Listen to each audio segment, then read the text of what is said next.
Hello, namaste, all the students and the parents. Welcome back to Anti-Clock Coaching Academy.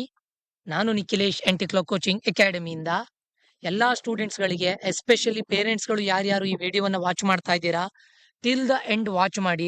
ಯಾಕಂತ ಕೇಳಿದ್ರೆ ಈ ಒಂದು ವಿಡಿಯೋದಲ್ಲಿ ನಿಮ್ಗೆ ಮ್ಯಾನೇಜ್ಮೆಂಟ್ ಕೋಟಾದ ರಿಯಾಲಿಟಿ ಬಗ್ಗೆ ಮಾತಾಡ್ತಾ ಇದ್ದೇನೆ. ಇವಾಗ ನೀವು ಒಂದಿಷ್ಟು ಸ್ಟೂಡೆಂಟ್ಸ್ಗಳು ಜನರಲ್ ಮೆರಿಟ್ ಕ್ಯಾಂಡಿಡೇಟ್ಸ್ ಆಗಿರ್ಬೋದು, KCET as per the plan ಹೋಗದೆ ಇದ್ದಿರ್ಬೋದು, ಅಥವಾ ಕಾಮಿಡಿಕ್ ಎಕ್ಸಾಮ್ ಅನ್ನ ಬರೀದೇ ಇದ್ದಿರ್ಬೋದು.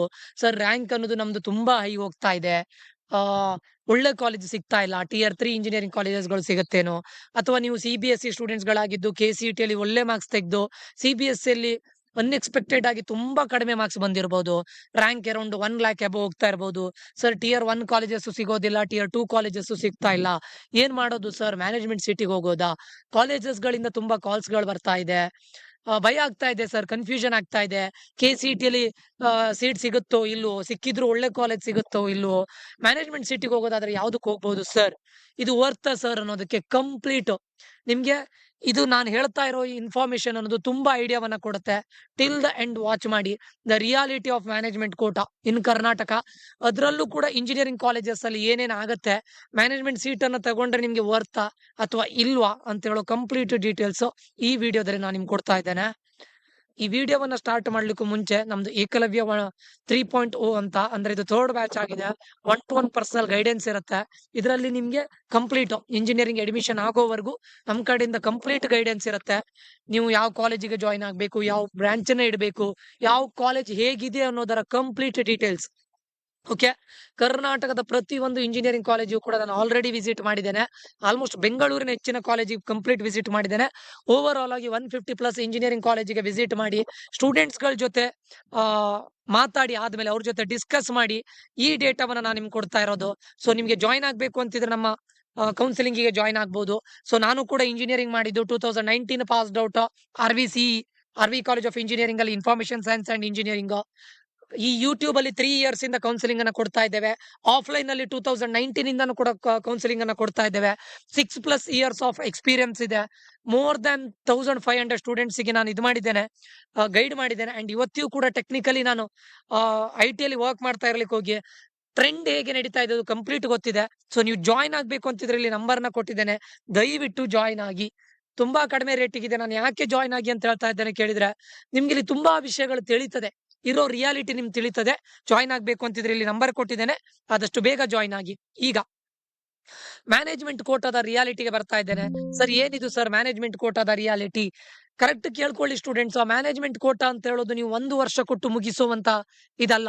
ನೀವು ಸ್ಟಾರ್ಟಿಂಗ್ ಇವಾಗ KCET ಎಕ್ಸಾಮ್ ಆಗಿರುತ್ತೆ, ನನ್ನ ಮಗನೋ ನನ್ನ ಮಗಳು ಇಂಜಿನಿಯರಿಂಗ್ ಜಾಯ್ನ್ ಆಗ್ಬೇಕು ಅಂತ ಹೇಳೋ ತುಂಬಾ ಇದ್ರಲ್ಲಿ ಇರ್ತೀರಾ ನೀವು. ನಿಮ್ಗೂ ಕೂಡ ತುಂಬಾ ಡ್ರೀಮ್ಸ್ ಗಳಿರುತ್ತೆ. ಏನ್ ಮಾಡ್ತೀರಾ, ಓಕೆ ನನ್ನ ಮಗ ಅಥವಾ ಮಗಳಿಗೆ ಟಾಪ್ 20 ಕಾಲೇಜ್ ಸಿಗ್ತಾ ಇಲ್ಲ, ಸೊ ಮ್ಯಾನೇಜ್ಮೆಂಟ್ ಕೋಟಾಕ್ ಹೋಗ್ತೀವಿ ಅಂತ ಮ್ಯಾನೇಜ್ಮೆಂಟ್ ಗೆ ಜಾಯ್ನ್ ಆಗ್ತೀರಾ. ಜಾಯ್ನ್ ಆದ first year okay, second year ನೀವು ಮತ್ತೆ ಅದೇ ಫೀಸನ್ನ ಸೆಕೆಂಡ್ ಇಯರ್ ಕಟ್ಟಬೇಕು, ಥರ್ಡ್ ಇಯರ್ ಕಟ್ಟಬೇಕು, ಫೈನಲ್ ಇಯರ್ ಕಟ್ಟಬೇಕು.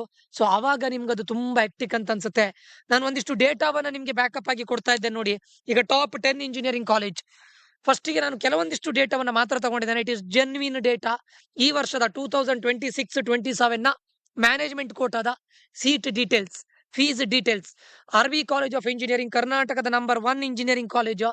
ನೆನಪಿಟ್ಕೊಳ್ಳಿ, ಇಲ್ಲಿ ನೀವು ಕಂಪ್ಯೂಟರ್ ಸೈನ್ಸ್ ಅಂಡ್ ಇಂಜಿನಿಯರಿಂಗ್ ಮಾಡಬೇಕು ಅಂತ ಆದ್ರೆ 4 ವರ್ಷಕ್ಕೆ 75 lakh as a fees. Okay, and ನೀವು ಕಂಪ್ಯೂಟರ್ ಸೈನ್ಸ್ ವಿತ್ AIML ಮಾಡಬೇಕು ಅಂದ್ರೆ for 4 years it is 67 lakhs. Computer science with cyber security ಮಾಡಬೇಕಂದ್ರೆ 55 lakhs. Computer science with data science ಮಾಡಬೇಕು ಅಂದ್ರೆ 60 lakhs. ಇನ್ನು electronics and communication engineering 43 lakhs, EEE 28 lakhs, mechanical engineering 28 lakhs, civil engineering 28 lakhs, industrial management engineering 24 lakhs, chemical engineering 18 lakhs, electronics and telecommunication engineering 32 lakhs, biotechnology 28 lakhs, aerospace engineering 35 lakhs.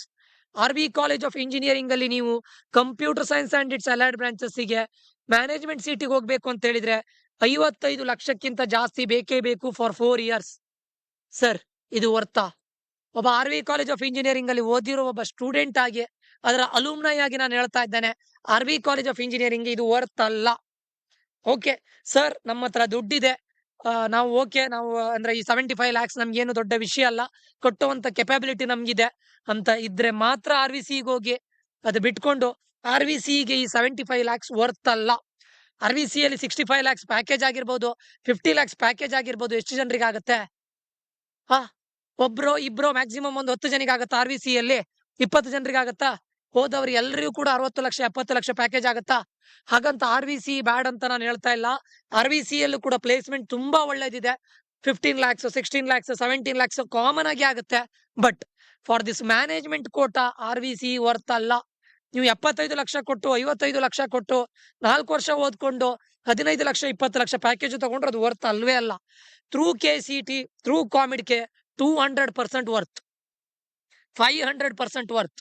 Management ಸೀಟಿಗೆ ನಿಮ್ಮ ಹತ್ರ ಇದ್ರೆ, ಕೊಡುವಂತ capability ಇದ್ರೆ ನೀವು ಹೋಗಿ. Otherwise RVC worth ಅಲ್ಲ. ಇದಾದ್ಮೇಲೆ ನೆಕ್ಸ್ಟ್ ಕಾಲೇಜ್ ನಾನ್ ತಗೊಂಡಿರೋದು BMS ಇದು ಹೇಳ್ತೇನೆ, ಆಮೇಲೆ ದಯಾನಂದ್ ಸಾಗರ್ ಇದು ಹೇಳ್ತೇನೆ. ಇದೇ BMS college of engineering last ವರ್ಷ ಮ್ಯಾನೇಜ್ಮೆಂಟ್ ಕೋಟಾಗೆ 45 to 50 ಲ್ಯಾಕ್ಸ್ ಒಳಗಡೆ ಇದ್ದಿತ್ತು. ಈ ವರ್ಷ ನೋಡಿ ಕಂಪ್ಯೂಟರ್ ಸೈನ್ಸ್ ಅಂಡ್ ಇಂಜಿನಿಯರಿಂಗಿಗೆ 15 lakhs per year fees. Meaning to say that for 4 years it will be 60 lakhs, 60 ಲಕ್ಷ. ಓಕೆ, ಅದಾದ್ಮೇಲೆ computer science and engineering with IoT ಗಾದ್ರೆ 48 lakhs, artificial intelligence and data science ಆದ್ರೆ 48 lakhs, computer science with data science ಗಾದ್ರೆ 48 lakhs, AIML ಗಾದ್ರೆ almost 50 lakhs ಆಗುತ್ತೆ. Computer science and business system almost 40 lakhs ಆಗುತ್ತೆ. ಅದಾದ್ಮೇಲೆ electronics and communication engineering 9 4 36, right? 27 36 lakhs.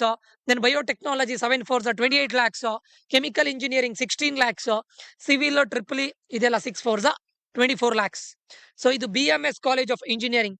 ನೀವು BMSc ಅಲ್ಲಿ ಒಂದು computer science allied branches ಆಗ್ಬೇಕು ಅಂತಾದ್ರೆ 45 ಲಕ್ಷ ನಿಮ್ಮ ಕೈಯಲ್ಲಿ ಇರಲೇಬೇಕು. ಅಟ್ಲೀಸ್ಟ್ 40 ಲಕ್ಷ ನೀವು ಬೇಕೇ ಬೇಕು. ಎಲ್ಲಿ? BMS college of engineering. ಅದಾದ್ಮೇಲೆ ಇನ್ನು Dayanand Sagar college of engineering, ಇದು ಕೂಡ ಟಾಪ್ 5 to ಟಾಪ್ 10 ಅಲ್ಲಿ ಬರುತ್ತೆ. ಇಲ್ಲಿ ಕಂಪ್ಯೂಟರ್ ಸೈನ್ಸ್ ಅಂಡ್ ಇಂಜಿನಿಯರಿಂಗ್ ಅಲ್ಲಿ ನೋಡಿ 24 ಲ್ಯಾಕ್ಸ್ ಅಂತ ಕೊಟ್ಟಿದ್ದೇನೆ. ಬಟ್ ಇದು ಪರ್ ಇಯರ್ ಫೀಸ್, ಅಂದ್ರೆ ಎವ್ರಿ ಇಯರ್ 6 ಕೊಡ್ಬೇಕು. ಬಟ್ ಜಾಯಿನ್ ಆಗುವಾಗ ಸ್ಟಾರ್ಟಿಂಗ್ ನಿಮ್ಮ ಹತ್ರ ಮ್ಯಾನೇಜ್ಮೆಂಟ್ ಫೀಸ್ ಅಂತ ಅಥವಾ ಡೊನೇಷನ್ ಅಂತ ಹತ್ರ 10 ಲಕ್ಷ ಮಿನಿಮಮ್ ತಗೊಳ್ತಾರೆ. ಸೊ ಹತ್ರ ಇದಕ್ಕೆ ನೀವು 10 ಲ್ಯಾಕ್ಸ್ ಆಡ್ ಮಾಡಬೇಕು. 35ರಿಂದ 40 ಲಕ್ಷ ಆಗುತ್ತೆ. ಎಲ್ಲಿ? Dayanand Sagar college of engineering ಅಲ್ಲಿ CSCಗೆ. ಡೇಟಾ ಸೈನ್ಸಿಗಾದ್ರೂ ಸೇಮ್ ಆಗುತ್ತೆ, ಸೈಬರ್ ಸೆಕ್ಯೂರಿಟಿಗೂ ಸೇಮ್ ಆಗುತ್ತೆ, AIMLಗೂ ಸೇಮ್ ಆಗುತ್ತೆ. ಇನ್ನು ಏರೋನಾಟಿಕಲ್ ಇಂಜಿನಿಯರಿಂಗ್ ಒಂದು 20-25 ಲ್ಯಾಕ್ಸ್ ಅಲ್ಲಿ ಆಗುತ್ತೆ. ಉಳಿದಿರೋದೆಲ್ಲ ಆಟೋಮೊಬೈಲ್ ಕೂಡ 12 ಲ್ಯಾಕ್ಸ್ ಇದೆ, ಅದ್ರ ಮೇಲೆ ಎಕ್ಸ್ಟ್ರಾ ಬರುತ್ತೆ. ಬಯೋಟೆಕ್ನಾಲಜಿನೂ ಕೂಡ 15 ಲ್ಯಾಕ್ಸ್ ಇದೆ, ಅದ್ರ ಮೇಲೆ ಎಕ್ಸ್ಟ್ರಾ ಇದು ಬರುತ್ತೆ, ಡೊನೇಷನ್ ಬರುತ್ತೆ. ಸೊ ಓವರ್ ಆಲ್ ಆಗಿ ಕನ್ಸಿಡರ್ ಮಾಡಿದ್ರೆ ನೀವು Dayanand Sagar college of engineering ಅಲ್ಲಿ ಇಂಜಿನಿಯರಿಂಗ್ ಮಾಡ್ಬೇಕು ಅಂದ್ರೆ, computer science and it's allied branches ಮಾಡ್ಬೇಕು ಅಂದ್ರೆ 30ರಿಂದ 35 ಲಕ್ಷ ಬೇಕೇ ಬೇಕು. 35 ಲಕ್ಷ ಫಾರ್ 4 years. ಇದು ವರ್ತ ಸರ್? 100% ಅಲ್ಲ. ಓಕೆ, 100% ವರ್ತ್ ಇಲ್ಲ. ಇದಾದ್ಮೇಲೆ ಇಲ್ಲೊಂದು ನೋಡಿ, BGS ಕಾಲೇಜ್ ಆಫ್ ಇಂಜಿನಿಯರಿಂಗ್. ಇದೊಂದು Tier 2 ಕಾಲೇಜ್, ಸ್ಟಾರ್ಟ್ ಆಗಿ 4 ವರ್ಷ ಆಗಿದೆ. ಓಕೆ, ಈ ಕಾಲೇಜಿಗೆ ನಾನು ವಿಸಿಟ್ ಮಾಡಿದ್ದೇನೆ, ಎಲ್ಲ ಕಾಲೇಜಿಗೂ ವಿಸಿಟ್ ಮಾಡಿದ್ದೇನೆ. ಇಲ್ಲಿ ಪ್ಲೇಸ್ಮೆಂಟ್ ಮಾಡ್ತಾ ಇರೋದು ಹೆಚ್ಚಿನ, ಅಲ್ಲೋಗಿ ನೋಡಿದ್ರೆ ನಿಮ್ಗೆ ಗೊತ್ತಾಗತ್ತೆ. ಇನ್ಫೋಸಿಸ್ ಅಲ್ಲಿ ಮಾಡಿದ್ದಾರೆ. ಇನ್ಫೋಸಿಸ್ ಅವರು ಕೊಡೋದು 4.5ರಿಂದ 5 ಲಕ್ಷ. ಆಯ್ತಾ? ಈ ಇನ್ಫೋಸಿಸ್ ಅನ್ನ ಮಾಡಿದ್ದಾರೆ. ಇದನ್ನೇ ಕೊಡುವಂತ ಇವ್ರದ್ದು ಪರ್ ಇಯರ್ ಫೀಸ್ 5 ಲಕ್ಷ ಫಾರ್ ಕಂಪ್ಯೂಟರ್ ಸೈನ್ಸ್. ವರ್ತ ಸರ್? 200% ನೋ. ಸ್ಟಾರ್ಟ್ ಆಗಿ 4 ವರ್ಷ ಆಗಿದೆ. ಇನ್ಫೋಸಿಸ್ ಕಂಪನಿ ಬಗ್ಗೆ ನಾನು ಬ್ಯಾಡ್ ರಿವ್ಯೂಸ್ ಅನ್ನ ಕೊಡ್ತಾ ಇಲ್ಲ. ಇನ್ಫೋಸಿಸ್ ಅಲ್ಲಿ ಕೊಡೋದು ಒಂದು 4ರಿಂದ 4.5 ಲಕ್ಷ. ಸೊ ಇದನ್ನ ಮಾಡ್ಕೊಂಡು ನೀವು 5 ಲಕ್ಷ ಏನ್ ಫೀಸ್ ಅನ್ನ ತಗೊಳ್ತೀರಾ? 5 ಲಕ್ಷ 5 into 4 20 ಲ್ಯಾಕ್ಸ್ ವರ್ತಾ? ಇಲ್ಲ. Information science and engineering 4 4 16 lakhs ವರ್ತಾ? ನೋ, ಇದು ವರ್ತ್ ಇಲ್ಲ. ನೆನಪಿಟ್ಕೊಳ್ಳಿ. ಸ್ಟಾರ್ಟ್ ಆಗಿ ಇವರು ಫಸ್ಟಿಗೆ ಸ್ಟಾರ್ಟಿಂಗ್ ಅಲ್ಲಿ SJBIT ನೇಮಿಂಗ್ ಅನ್ನು ಇಟ್ಕೊಂಡಿದ್ರು. ನಾವು SJBIT ಜೊತೆ ಸೆಂಟ್ರಲೈಸ್ಡ್ ಪ್ಲೇಸ್ಮೆಂಟ್ ಮಾಡ್ತೇವೆ ಅಂತ ಇದ್ದಿದ್ರು. ಬಟ್ ಇವಾಗ ಅವರದ್ದೇ ಆದ ಪ್ಲೇಸ್ಮೆಂಟ್ ಸೆಲ್ ಇದೆ. ಓಕೆ, ಕಾಲೇಜ್ ತುಂಬಾ ಒಳ್ಳೆ ಇದೆ. ಅಂದ್ರೆ ಕಾಲೇಜ್ ಇನ್ಫ್ರಾಸ್ಟ್ರಕ್ಚರ್ ಏನು ಗ್ರೇಟ್ ಇಲ್ಲ, ಅಂದ್ರೆ ದೊಡ್ಡ ಕ್ಯಾಂಪಸ್ ಆಗಿಲ್ಲ. ಬಟ್ ಕಾಲೇಜಲ್ಲಿ ಫ್ಯಾಕಲ್ಟೀಸ್ ತುಂಬಾ ಒಳ್ಳೇದಿದ್ದಾರೆ ಅಂಡ್ ಕಾಲೇಜ್ ಓವರ್ ಆಲ್ ಆಗಿ ಒಳ್ಳೆ ಇದೆ. ಬಟ್ ಪ್ಲೇಸ್ಮೆಂಟಿಗೆ ನೀವು ಕೊಡುವಂತ ಈ ಮ್ಯಾನೇಜ್ಮೆಂಟ್ ಫೀಸ್ 100% ವರ್ತ್ ಇಲ್ಲ. ಯಾಕಂದ್ರೆ ಪ್ರತಿ ವರ್ಷ ಕೊಡಬೇಕಿದು. ಓಕೆ, ಇದು ವರ್ತ್ ಅಲ್ಲ. ಅದಾದ್ಮೇಲೆ RV institute of technology per year fees 7.5 lakhs for 4 years 30 lakhs. CSC with AIML ಈ 30 ಲ್ಯಾಕ್ಸ್ ಇದೆ ನೋಡಿ, ಅವ್ರದ್ದು highest package last year 32 around. ಸರಿನಾ? ಈ 30 ಲ್ಯಾಕ್ಸ್ ಅನ್ನ ಕೊಟ್ಕೊಂಡು ನೀವು 6 ಲ್ಯಾಕ್ಸ್ 5 ಲ್ಯಾಕ್ಸ್ ಪ್ಯಾಕೇಜ್ ಆಗಿ ಬರೋದಾದ್ರೆ ಇದು ವರ್ತ್ ಇಲ್ಲ. ಅದಾದ್ಮೇಲೆ atria institute of technology recent ಆಗಿ ಆಟೋನಾಮಸ್ ಕಾಲೇಜ್ ಆಗಿ ಕನ್ವರ್ಟ್ ಆಯ್ತು.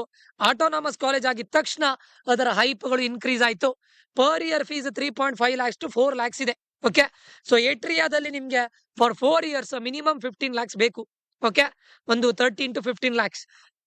ಸೊ ಇಷ್ಟೆಲ್ಲ ಹೇಳಿದ್ರಲ್ಲ ಸರ್ ಮ್ಯಾನೇಜ್ಮೆಂಟ್ ಸೀಟ್ ಅಂದ್ರೆ, ನೀವೊಂದು ಟಾಪ್ ಕಾಲೇಜಲ್ಲಿ, ಟಾಪ್ 5 ಇಂಜಿನಿಯರಿಂಗ್ ಕಾಲೇಜಲ್ಲಿ ಇಂಜಿನಿಯರಿಂಗ್ ಮಾಡ್ಬೇಕು ಅಂತ ಹೇಳಿದ್ರೆ ಮಿನಿಮಮ್ 40 ಲಕ್ಷ ನಿಮ್ಮ ಕೈಯಲ್ಲಿ ಇರಬೇಕು. ಅಥವಾ ಟಾಪ್ 20 ಕಾಲೇಜಲ್ಲಿ ಇಂಜಿನಿಯರಿಂಗ್ ಮಾಡ್ಬೇಕಂದ್ರೆ ನಿಮ್ಮ ಹ್ಯಾಂಡ್ ಅಲ್ಲಿ 30 lakhs ಇರಲೇಬೇಕು.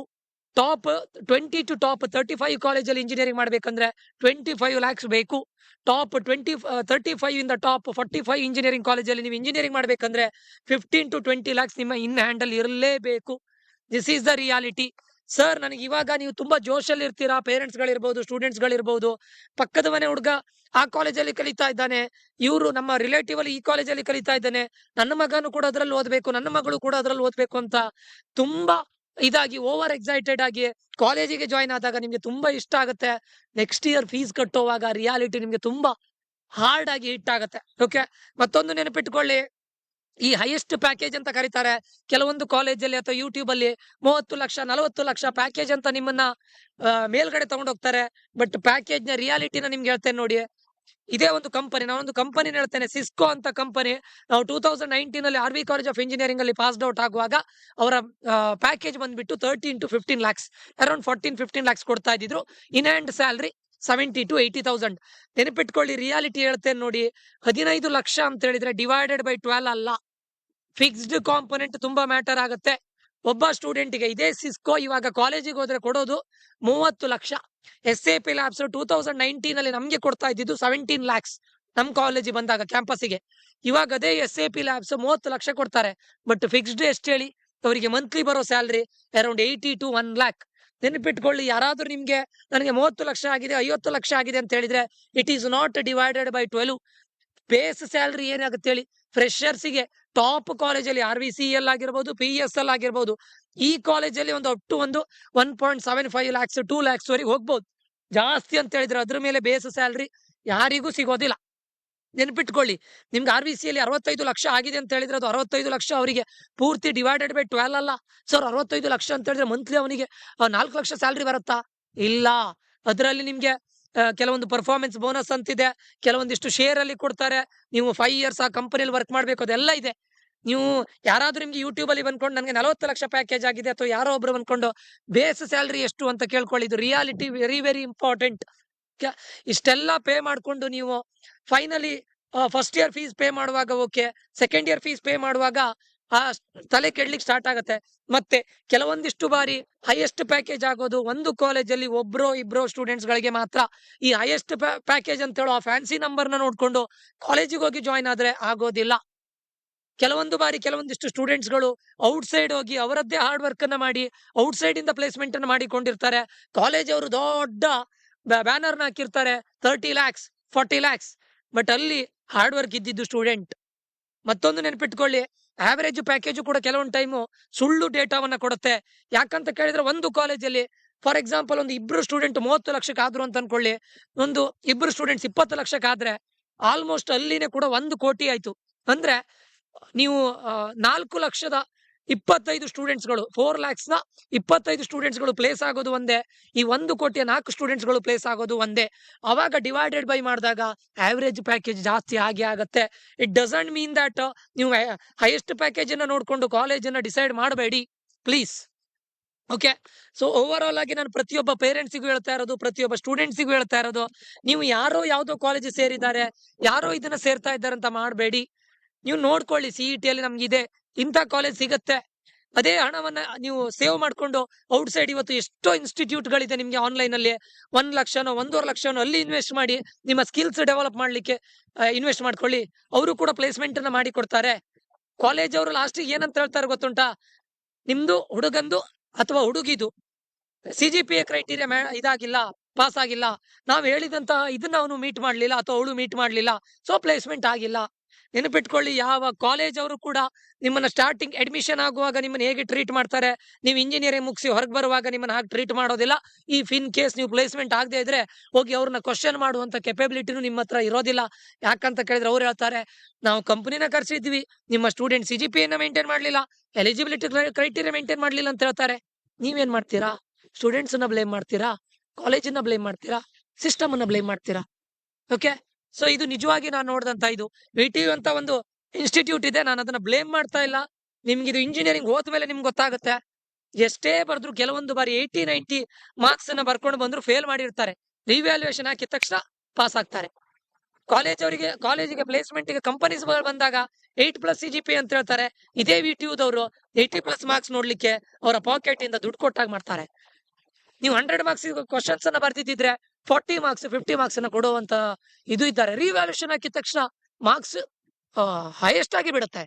ಸೊ ಈ ತರ ಇದರ ಮಧ್ಯೆ ನೀವು ಇನ್ ಟರ್ಮ್ಸ್ ಆಫ್ ಲ್ಯಾಕ್ಸ್ ಅಲ್ಲಿ 25 ಲಕ್ಷ 30 ಲಕ್ಷ ಇನ್ವೆಸ್ಟ್ ಮಾಡ್ಕೊಂಡು ನನ್ನ ಮಗನು ನನ್ನ ಮಗಳು ಒಂದ್ ಒಳ್ಳೆ ಕಂಪನಿಯಲ್ಲಿ ಪ್ಲೇಸ್ ಆಗ್ತಾಳೆ, ಒಳ್ಳೆ ಕಾಲೇಜಲ್ಲಿ ಪ್ಲೇಸ್ ಆಗ್ತಾರೆ ಅಂತ ಹೇಳೋದು ಕನ್ಸನ್ನ ಇಟ್ಕೊಂಡು ಆಮೇಲೆ ಇದಾಗದೇ ಇದ್ರೆ, ಪ್ಲೇಸ್ಮೆಂಟ್ ಆಗದೆ ಇದ್ರೆ ನಿಮ್ಗೂ ಕೂಡ ಬೇಸರ ಅಲ್ವಾ? ಸೊ ಎಲ್ರಿಗೂ ನಾನು ಹೇಳ್ತಾ ಇರೋದು, ಮ್ಯಾನೇಜ್ಮೆಂಟ್ ಸೀಟ್ ಅನ್ನ ಸೇರ್ಲಿಕ್ಕೂ ಮುಂಚೆ ರಿಯಾಲಿಟಿನ ಅರ್ಥ ಮಾಡ್ಕೊಳ್ಳಿ. KCET ಅಲ್ಲಿ ಒಳ್ಳೆ ರ್ಯಾಂಕ್ ಇದೆಯಾ ಅಥವಾ ಒಂದು ಡಿಸೆಂಟ್ ರ್ಯಾಂಕ್ ಇದೆಯಾ, ವೆಯ್ಟ್ ಮಾಡಿ.